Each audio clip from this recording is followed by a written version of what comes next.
Judging off of what we've seen markets do today, with the NASDAQ up 0.64%, the Russell up a lot more than that, you could be setting up for a really market-wide short squeeze if tomorrow's data comes in how it seems like it will. What I mean by that is Jerome Powell today sounded pretty dovish. He sounded like he already knows CPI is going to come in lower than what the markets are currently expecting. This has the potential to, one, move markets big tomorrow, but odds are move your small caps, your interest rate sensitive stocks that are heavily shorted. In fact, over the past couple of days, you've already started to see the start of that with, yes, GME, AMC going higher, but also other stocks that are not deemed in the meme stock category, like Tesla, like Beyond Meat, like Palantir, like Fubo and SoFi. These other stocks that are heavily short or heavily sold short, they've also started to rally. I would argue maybe because markets are trying to get ahead of a good CPI report. We'll talk about all of this here in this video, my expectations, and much more. Hit the like button and subscribe to the channel if you have not done so already. On Strat's Tom Lee said investors should buy stocks ahead of this week's release of the April CPI report. He said the setup appears favorable for higher stock prices as disinflation makes progress. An inline CPI report or better would increase the chances of 3 interest rate cuts this year. That is my expectation as well. Now, I think we could get a lot more than 3 cuts if the economy does weaken, but as long as we do see this disinflation narrative continue to be intact, yes, you had a hot CPI report in January, February, March. If April comes in light, then maybe people are going to say, hey, the first 3 months of the year, that's seasonal. We should expect that. Now, throughout the rest of 2024, the disinflation is here, and it's here to stay. That would be insanely positive for markets. Tom Lee said in a recent note that you should buy in May because the trade is still in full force after the S&P 500 jumped nearly 4% so far this month. Lee expects those gains to continue with the upcoming April CPI report likely to show disinflation progress, which would push stocks higher as investors shift to pricing in more than 2 interest rate cuts from the Federal Reserve this year. We think an inline April CPI will cause the number of Fed cuts to rise from 1.8 cuts by the year end of 2024 towards 2.5 cuts or more. The rationale, in our view, is that this April CPI will highlight the possibility that auto insurance disappropriate impact on CPI is abating. Tom Lee says, bottom line, we're still buy in May. I actually think if you get a good number tomorrow, you could see something that looks more like a short squeeze for the broader market, specifically your interest rate sensitive names, small caps, and overall heavily shorted stocks. Because let's be honest, for the hedge funds and institutions that are looking to hedge their portfolio, they've been hedging in these interest rate sensitive stocks, and that's been well so far in 2024. I mean, that trade has done well. If that starts to be questioned, that could be where you see a lot of the buying coming tomorrow. Today, you had 10-year treasury yields that fell over 2 basis points down to 4.457%, which you're coming off of your high that you set recently at about 4.70%. So you have seen quite a drop here in 10-year treasury yields in the last couple of weeks. And this is, again, fueling a lot of that risk on behavior that we are seeing in the markets. New Edge Wealth on X wrote this: markets reacted initially negative to PPI, but when details like auto insurance, medical care, and airfare showed a mild reading, yields were unable to break the range. That means to the upside, right? Yields fell on your 10-year treasury, as I just showed. The silver linings in services have traders on alert that CPI could be a downside surprise. Now, current expectations for CPI on your core month over month are expected around 0.3%. Last month, you came in at 0.4%. So if you come in on the low side of 0.3, that's going to be great. And what I mean by that is there's a low side and a high side, because we just get the round number, and that's what algos mostly react to. But hear me out. If you come in at 0.25%, it's still going to show up as 0.3%. That's on the low side. That's close. That's in the middle, basically, of 0.2 and 0.3. If you come in at 0.34, that's on the high side of 0.3. That would be bad, right? And if you come in at 0.35 or higher, you're going to round up to 0.4, and that would be really bad. So if you come in around 0.25, 0.26, that's going to look like 0.3% when you're looking at the newswire, or you're looking at trading economics, or just the headline numbers themselves. But under the surface, that's actually going to be some good news. Now, if we come in at a high let's say 0.24, you're going to get rounded down to 0.2, and that's going to look like on here just outright coming in better than expected, which that would obviously be great news. Now, PPI this morning came in at 0.5% for your core and for your headline, and Wall Street's kind of chalking that up to certain components within PPI that don't necessarily translate into CPI or PCE. But this is also getting people excited. Last month, PPI on the headline was 0.2%. It was revised to negative 0.1%. Same is true for your core PPI month over month. It was 0.2% last month and was revised to negative 0.1%.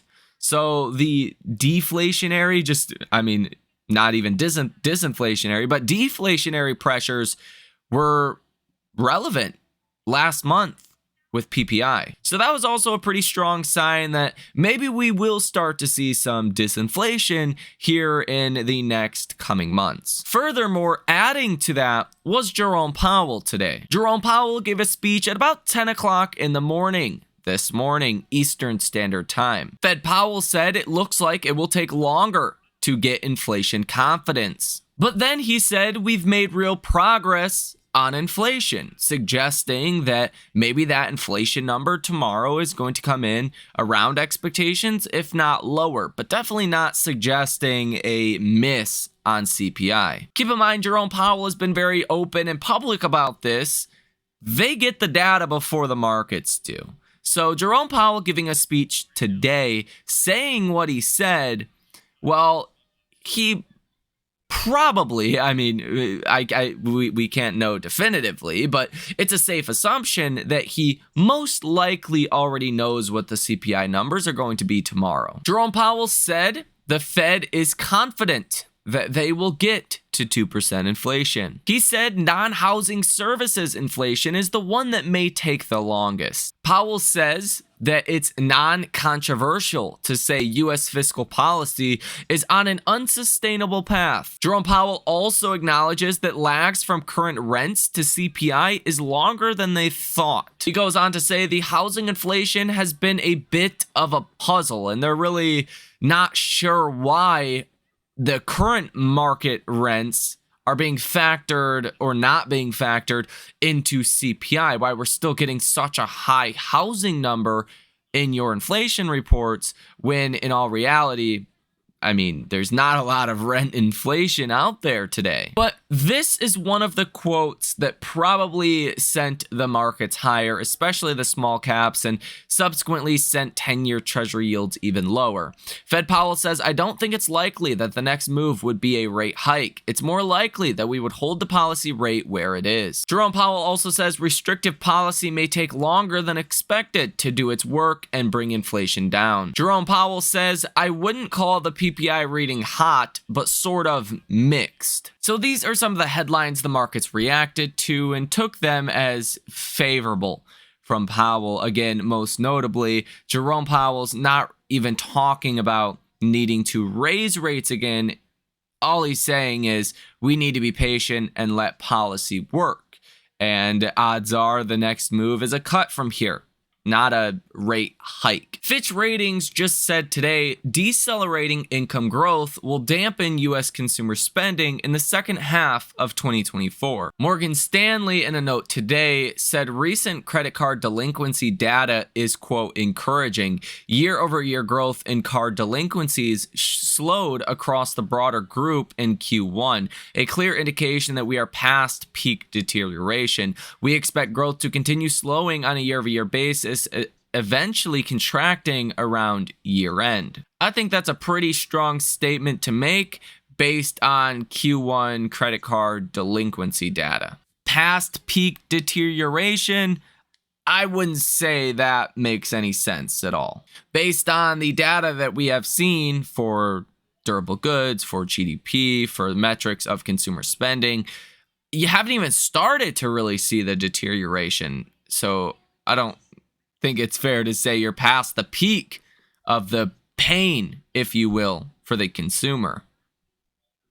People are running out of money and they're not spending as much as they once were. That's obvious. Companies are telling us that. Be careful, long story short, what you hear from Morgan Stanley or Goldman Sachs or some of your overly bullish banks. Remember, they're trying to sell you things, investment products and savings accounts and things of that nature. And they do have notoriously terrible track records for being correct on the economy. Now, coming out tomorrow morning at the same time you get CPI is also retail sales month over month. Now, this one's going to be an important one for the state of the economy as well and the overall consumer.